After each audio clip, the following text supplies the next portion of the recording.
I'm Kat. I'm a wife, mother, and I have an autoimmune condition.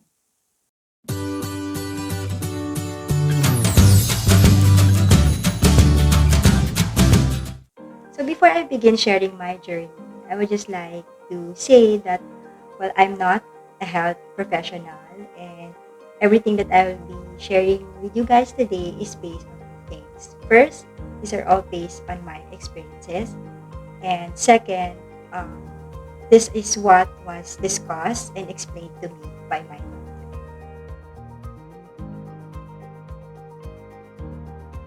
doctor. Basically, it is when uh, our immune system, whose main function is to fight um, foreign invaders, like bacteria and virus, um, seemingly becomes overactive and decides to attack tissues of the body.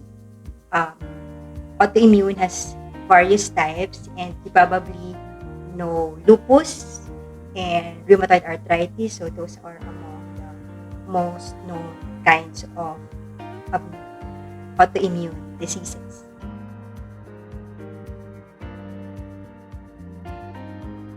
And in my case, my immune system attacked tissues of my gastrointestinal tract. This type of autoimmune disease is called the inflammatory bowel disease, or IBD. And it has two types: the Crohn's disease, wherein the tissues attack are like in patches. So parang kalat-kalat yung inflammation on the upper GI. So meron siya sa small intestine, sa large intestine, and sa throat. However, the type that I have is called ulcerative colitis, wherein the inflammation is continuous to the colon or to the large intestine. A healthy and normal colon is like more on the pinkish side, and mine was really, really red based on the photos that they showed me. During the colonoscopy, they took a tissue sample from my colon and had it biopsied. And from the biopsy, they were able to confirm that I do have ulcerative colitis.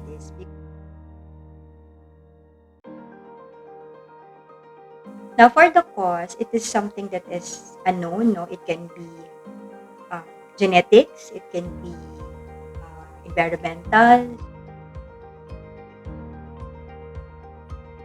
Well, just like in any other autoimmune condition, IBD is chronic, meaning it's not something that goes away with medicine, but it is something manageable. There are ways on how we can manage the disease in such a way that you will not be having flare-ups or yung walang mga lalabas na symptoms.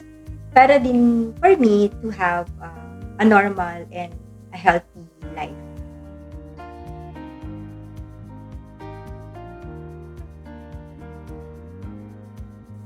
Being healthy doesn't prevent you from having these medical conditions, especially something chronic or something in your genes.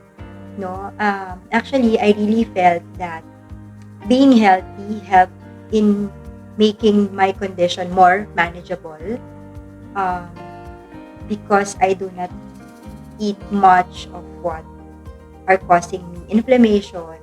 So, kaya din siguro hindi severe yung uh, IBD or my ulcerative colitis when it was diagnosed. Ulcerative colitis can happen to anyone. Bata, matanda, male, female, healthy, unhealthy. It really boils down on how you will adjust your lifestyle to manage the condition.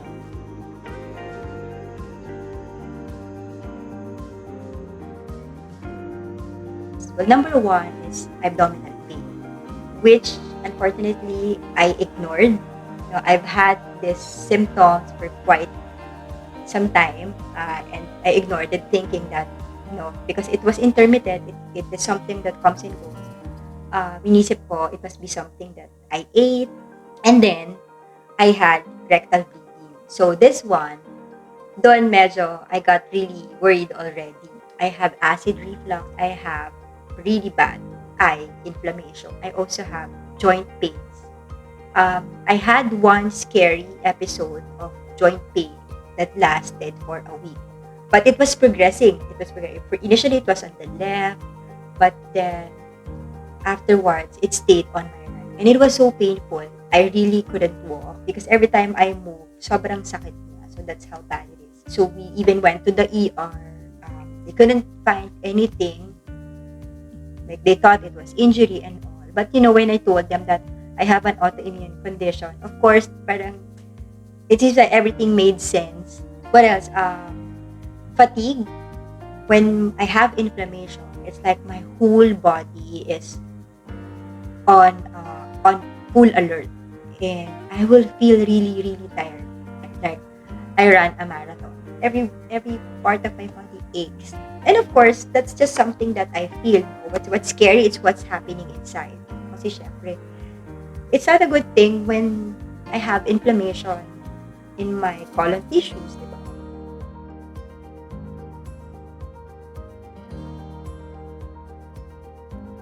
Well, number one, I was put on medication basically to control the bleeding and the inflammation.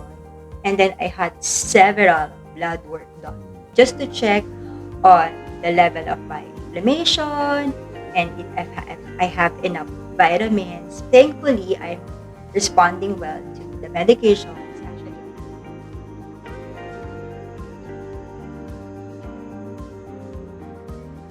In managing IBD, particularly ulcerative colitis, diet and lifestyle really plays a factor. Keep a journal of everything that you think parang caused flare-ups or develop or triggered a symptom. I personally keep a journal, lalo during the first few weeks of my diagnosis. What is causing me inflammation cannot cause you inflammation. So that's why it is important to write down. The ones that are causing me inflammation are, well, number one, dairy. So I cannot consume milk, anything with milk. I cannot consume red meat. So beef, pork, I really have symptoms when I consume that. White meat like chicken, it varies. Unfortunately, I cannot consume it unless it is very well done, like fried lang. Anything with soup or sauce, like sinampalukan or tinola, my favorite. Chicken curry, unfortunately, I cannot eat that.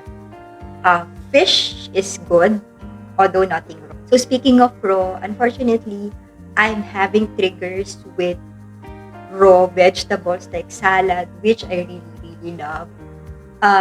Yun. For me to consume vegetables, it has to be cooked. High fiber food, even fruits, yun din, medyo I have to take it in very, very, very small portions. Kasi, pag medyo mahirap siyang i-digest, I get triggers. Gluten, anything with gluten, again, that is causing triggers there. For stress is also causing triggers. And then, fatigue. Yun. Like, if I overwork myself, that can also cause my immune system to become hyperactive.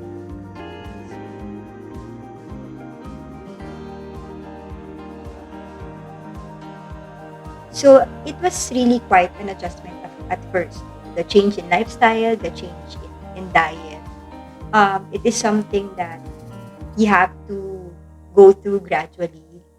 And I think for me, the number one thing that will really help you with these changes is, of course, acceptance.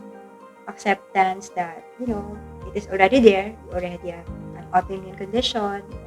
You have ulcerative colitis. And acceptance that there will come changes because of this. For me, probably the hardest to accept was, I have to slow down. I'm a really very active person. I like, taking care of my son. I like working out. I love cleaning the house, gardening, everything. I have this all sorts of projects. I mean, most of the stress that I have is really self-imposed because there are a lot of things that I want to accomplish and to do for the family, for the home. So I guess that is what having ulcerative colitis taught me, that there's really should be no rush.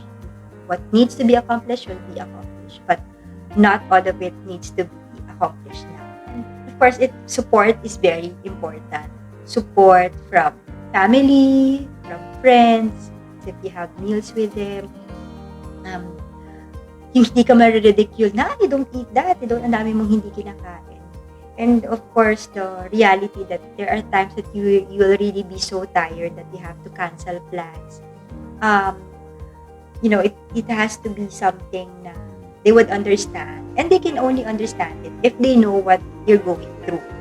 Also, it will help if you join a community of those who are going through the same condition as you.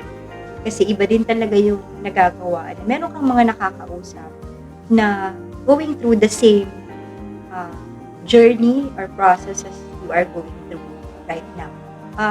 A good and a trusted doctor is a big help. Having an autoimmune condition, something that you will have for a long time, whether you are on remission or you have flare-ups, and it's really important that you have a doctor whom you can trust. I'm lucky that I have a doctor who is always willing to listen to me. So to end, I would just like to give encouragement to those of you who have autoimmune disease, inflammatory bowel disease, ulcerative colitis, Crohn's disease. Our autoimmune condition is manageable. It takes a while to get into a rhythm, but you will just have to really adjust and define what your normal life is. If you're just guided properly and get to know your body and listen to your body, you will be on remission and might probably not experience any symptoms for a long time. So I hope this enlightens you and this gives you hope, and yeah, we can do this.